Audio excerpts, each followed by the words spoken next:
Hello, everyone, and welcome back to the Showing Up to Your Life podcast and YouTube channel. My name is Art Burns, and I am, as always, very excited to be here with you today.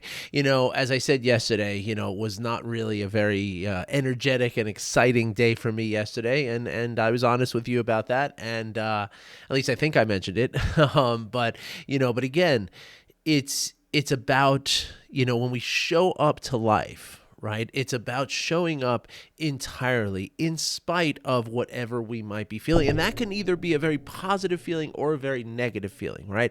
Like when you're feeling, gleeful, right? It's not the time to deny something that needs to be done that might not feed that glee, right? Like let's say you're just in an especially great mood, but you also have you have a phone call you have to make to like the DMV or something like that. You have to go to the DMV, right?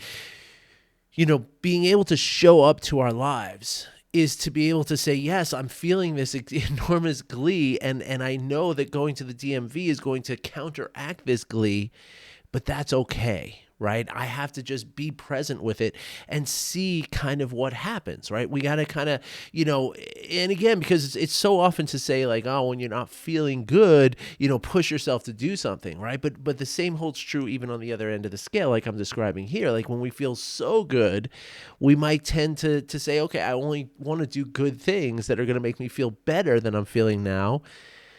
And that's just the same kind of aversion and the same kind of clinging and the same kind of delusion that we talk about with everything else. So in other words, it doesn't have to be on just the negative side of that spectrum, right? Of the emotions and the feelings and the sort of, wherewithal that we might have at any given time, right? So showing up is to show up with whatever's happening, right? Whether it's very, happy, gleeful, joyful, or very sad, pained, difficult, or anywhere in between, right? Anything that's even neutral and just whatever, right? To be able to find that sort of motivation to do the things that we are obligated to do for whatever reason, right? We're obligated to do it, right? Like I've made the obligation, I've committed myself to doing a daily podcast 5 days a week, right? And so for me, that's an obligation that's not that's not taken lightly, right? And so even if I'm not feeling so well, even if I'm feeling a little emotionally down, even if it's a real struggle to get this podcast done, it's a commitment that I've made to myself. Now, there could be a time where I say to myself, okay, yes, that obligation I have made for myself, and it is an obligation that I have committed to. However, this certain life circumstance is going to supersede that. Right. So in other words, if I'm feeling like I have a fever and I'm like, like really, sick or something, then I mean, it's arguable that I could still do the podcast, right? I could come on here sniffling and sneezing and groaning and moaning and still do the podcast, right? But that's a moment where I might say, you know what, my health is very important here. It's even more important than this commitment that I made to the podcast, right? So it's not also about just pushing yourself no matter what, right? There is a point. There is a reasoning, a sort of open flexibility, as we talked about yesterday, right? Rigidity is our enemy, right? Rigidity is not something that's ever associated with sort of beneficial or positive emotional health, right? Rigidity is almost always associated, and if not 100% associated with something that is, not, an unhealthiness mentally and emotionally, right? Now, that's not to say conscientiousness or grit, right? Like those things, determination and drive, those are good things, right? But to be rigid, to say that no matter what, I got to do this podcast, right? No matter what tragedy might have befallen me or my family, no matter what, like if my house burned down, like I can't then do the podcast, right? Like I have to be flexible enough to say, no, you know what? My family needs me, the insurance company, I got to deal with all this stuff. I can't do the podcast, right? Like, so it's about that flexibility, and it's about the awareness of all of that allows us to truly show up and then to know when, you know what, the way I'm showing up for life today is that I'm sick and I got to stay in bed, right? That's how I'm showing up to life. Like having the sort of flexibility allows us to get into that awareness to see what's the right thing to do.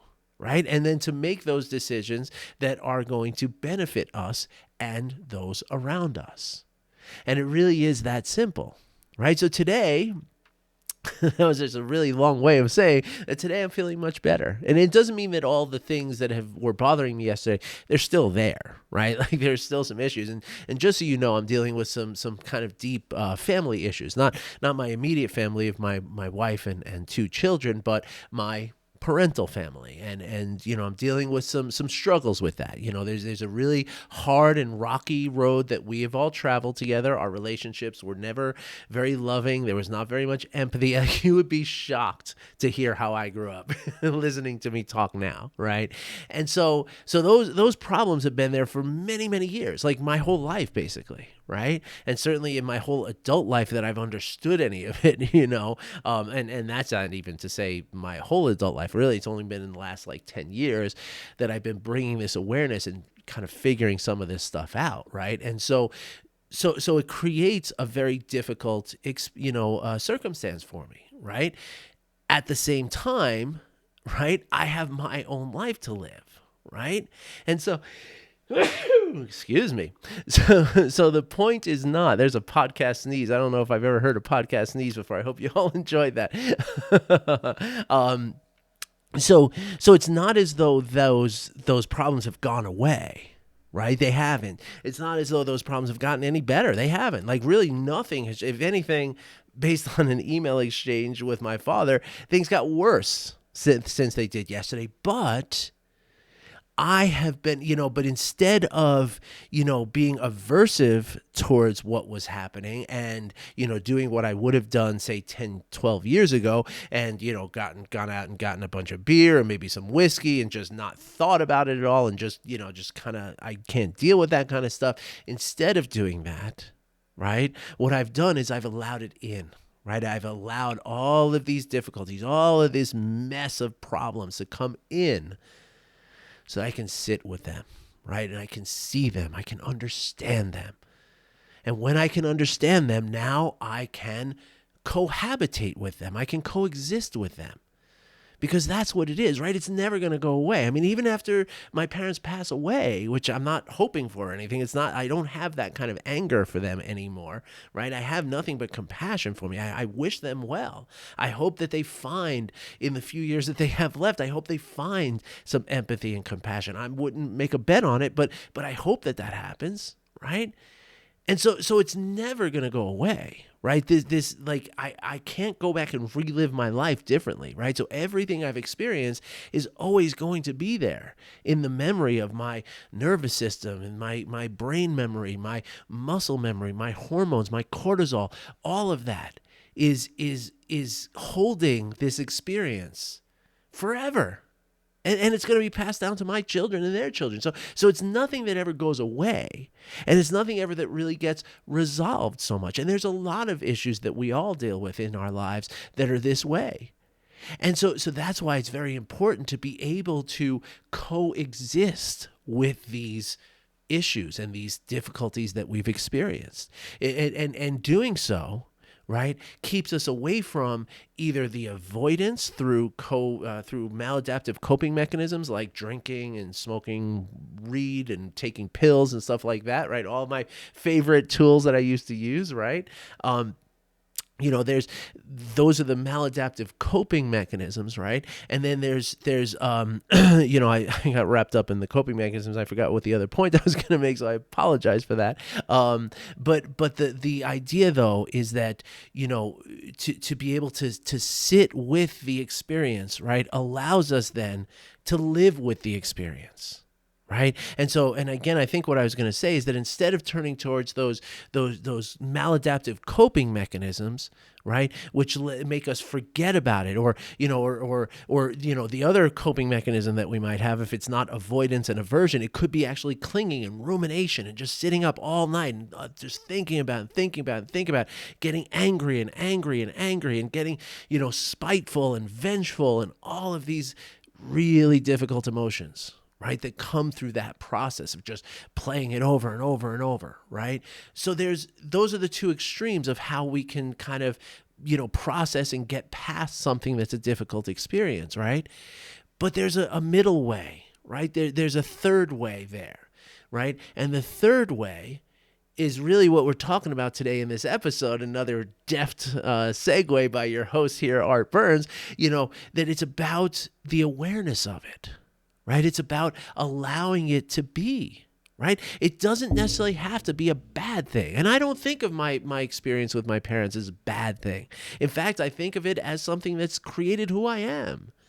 And so the amount of people that I get to help every day, right? The amount of you who listen to my, 300 something people are opening up my emails every day. A couple of, 50 more are listening to the podcast, another 50 watching the videos. That's a deep level of impact that I have on the world. And you know why I have that impact on the world? Because, not in spite of, but because of everything that I grew up with, right? Every single little bit of it is who I am right now. And so to say like, oh, well, this part was bad and this part was good, it doesn't work that way. It's me. For all the ugliness and all the beauty and all the excitement and all the depression and all of it makes me who I am and enables me to be the person I am and to offer the help that I can. And that really means something to me. That's made me the happy person that I want to be. That's what I want to do when I grow up. Right? And so I'm doing it. And so it's beautiful. It's painful. it's painful AF at times. Right? It's not the easy way. The easy way is to drink and smoke and, whatever. That's the easy thing. The consequences are difficult, but it's the easy way to day. I mean, that shit is really easy. Pardon my French. Right? But this is what I want to talk to you about today, because we've been talking about the inner voice, right? That inner dialogue that we all have. Now, really, we could also call that inner voice, we could call that our thoughts, right? That's essentially what we're talking about, right? That when we're going through our day and it seems as though we have somebody like just chattering in our ear all day. And again, not that you necessarily hear voices, in a pathology kind of way, but just the sense that it's like this chatter, right? Da da da da da da all day long. Jack Kornfield talks about this. He says, imagine if you had somebody following you around all day, like right behind you, and just constantly talking into your ear, as though it's your thoughts, but just somebody speaking those into your ear, right? At first you'd be like, that's really weird. Okay, but whatever. After an hour of this, you'd be like, okay, dude, you need to back off. Please, I don't like this. Can you please, I have work to do. and then a couple hours later, you probably call the police or something because this person is not leaving, right? Like it's that like what? Well, that's what our thoughts are doing all day, right? They're just chattering in our ear all day long, every single day. And so we have the choice then, right? Very similarly to how I talk about letting in the difficulties that we're experiencing, right? Letting that voice in, right? Allowing it to be, right? Instead, a lot of times well, here's the thing. Here's the two sort of poles here, and here's the two extremes that we're talking about, right? So most of us are walking around not really hearing this little voice, this little internal chatter, right? It's just there, right? And we don't hear it. We just kind of we're almost like surrounded by it in a way, and we can't ever get away from it, and we can't ever figure it out, right? Because it's not something that we're sitting and actually listening to. It's just kind of this noise in our mind, right? Which again, these are just the racing thoughts, right?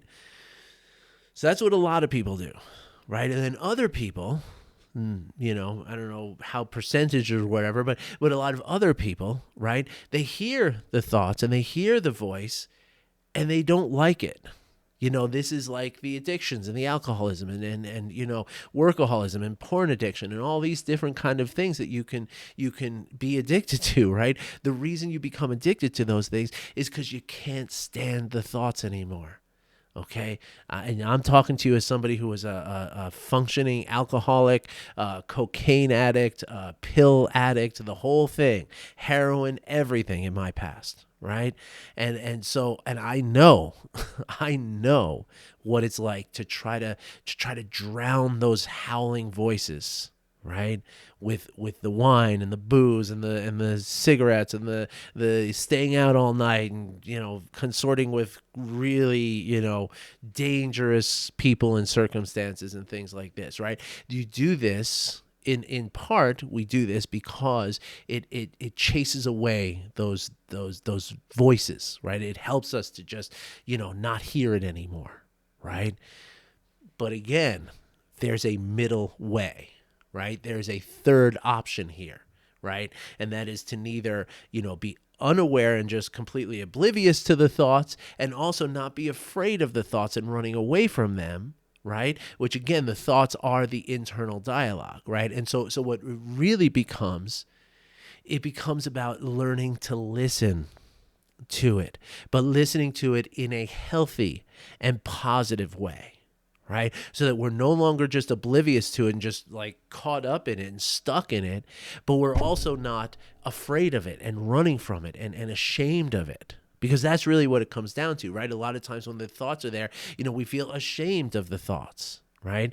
Ashamed of that voice inside our mind. Right. And that voice is also, has a certain tone to it. Right. That voice is telling us, oh, gosh, we're so stupid. Oh, gosh, how did we forget this again? Oh, gosh, what did I do again? Oh, gosh, why am I such a loser? Oh, gosh, what am I? Those are, right. So when we can listen to those thoughts, right, then we realize that, those thoughts are not, well, it's hold on. Let me back up just a second. Right.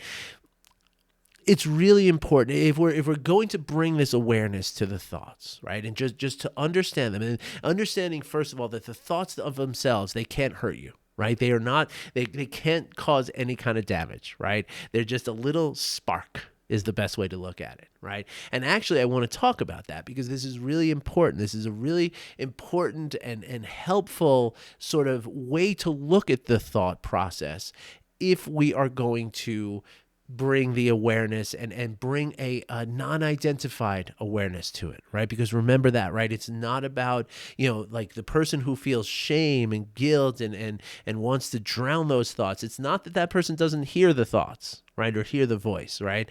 They are hearing it, but they're feeling shame over it. And they're feeling anger and guilt and whatever else, right? So it's not that. And it's also not, again, the person who's just, stuck in it and just not aware of any of it, right? It's being able to be aware without identification, right? Which is to say that these are just the thoughts that are happening in Art's brain right now, right? They're not hurtful. They're not, and Art didn't make them, right? Like I didn't create these thoughts. I didn't create this voice in my mind. It's just there. Right? And that's a very critical point here, right? Especially when we're trying to adopt a sort of posture or an attitude of non-identification, which is the healthy way to sort of experience our thoughts, our emotions, and our sensations of our body, right? Is non-identified. And what does that mean exactly? Right. So one of the best ways, and this came from a book, Yonggi Mingyur Rinpoche. I'm pretty sure that's his name. He's a venerable monk in Buddhism. I'm not sure which discipline or anything, but his father was a very well-known monk too. So he's definitely part of a lineage, right? And so he wrote this wonderful book. And one of the things that one of the fascinating things about this particular man and about several other people in this sort of field of Buddhism and mindfulness and stuff is that he's got a deep understanding of science as well as the spiritual aspects of the Buddhist teachings and stuff like that. And that's really a sweet combination. I love that. But anyway, one of the things that he says about the thoughts, right? He calls it neuronal gossip. Right? Which I just love that idea, right? So basically what he's saying is that when you have a thought, and this is really a very accurate way to look at it, when you have a thought, right, it is nothing more than a group of brain cells just gossiping with one another. right? And now you can see how this happens too, right? And this is part of the awareness, right? As we sit, now look, the how to this is going to be the same thing I talk about all the time, right? It's practicing formal meditation, informal, mindfulness practices, and compassion. I can teach you all that, right? That's not the problem, right? But it's important to understand though, right? That when we, the other day I just went through a little exercise like this, right? The other day, let me see if I can remember what it was. I was thinking about, I don't remember what it was, but it was this beautiful connection that I made between my thoughts, right? Like I saw something like, like I saw like a piece of mail come in or something like that reminded me of, like the electric bill that I had to pay. And then I thought about, and then I thought about like the electric meter outside. And then I saw my, somebody walking outside. It was this whole thing. And then ultimately I started thinking about this thing, and I don't remember what it was, but it had there was no reason for me to think about this, right? Let's say it was a lollipop I was thinking about, right? There was no reason for me to think about a lollipop. There was nothing that was happening in my world about a lollipop. I didn't crave a lollipop. I hadn't had a lollipop in years. There's nothing there that would make me think of a lollipop, but yet there the thought of a lollipop was, right? And so I'm just going to fictitiously, kind of walk you through the kind of thing that I mapped out with my mind, right? So, let's say I heard, my kids, running around outside, right? And then I thought about, the fact that they're due for a dentist appointment, right? And then I thought about the fact that, that I'm doing really well with keeping down the sugary drinks, because I know how harmful those are, not just to their teeth, but to their cellular health and all kinds of issues with their body, right? And then all of a sudden I thought about that lollipop that my daughter had the other day, right? And so there, boom. You see how the laughing of children produce the thought of a lollipop, right? Now, of course, you might say, well, yeah, that I can see that. But of course, in the moment, though, it seemed completely disconnected, right? And that's what I'm trying to illustrate to you, right? Is that's how the thoughts happen. It wasn't like I said, how can I figure out how to go from the sounds of laughing children to the thought of a lollipop? How can I make those connections in my mind? Let's do this, brain. Let's do this. That's not what happened, right? My brain just did it, and did it very quickly and very effectively. Very efficiently, right? And so there I am thinking about a lollipop. Now, of course, a lollipop is a very innocuous thing, right? Now, when I tell you about all this stuff that I'm going through with my parents, that's not so innocuous. Those thoughts can be very heavy. They can be very hard to deal with, right? And so that's where I can recognize that the thoughts that I'm having, they're just these neuronal gossip that's going on in my brain cells. It's not me who's having this thought. It's my brain that's having this thought. And so therefore, I can step away from it, right? I don't have to feel like, oh, I'm having this thought because I'm a bad person. I'm thinking about a lollipop because I'm so guilty about not making an appointment for my children's dentist, right? It's not that. It's never that. That's what we make ourselves think it is. And that's the inner voice. Right? That's the inner voice saying, oh, you see, you messed up. You did this. You made this happen. Shame on you. And that's the voice that we listen to most often. Right? And so remembering again that this voice, like we talked about yesterday, this came from, your first years of your life when you didn't have any control over anything. You didn't have any concept of what was really going on in the world. There was so much more you didn't know than you knew about life. There still is, but back then there was way more. You knew just a sliver out of an entire pie chart, right? In what life is about, even the immediate family life, even the way the house works. You didn't know anything back then. So how could you possibly be responsible for any of it? You can't be. You are not. And that's true right up to now. Like, you're not responsible for that voice that's in your head.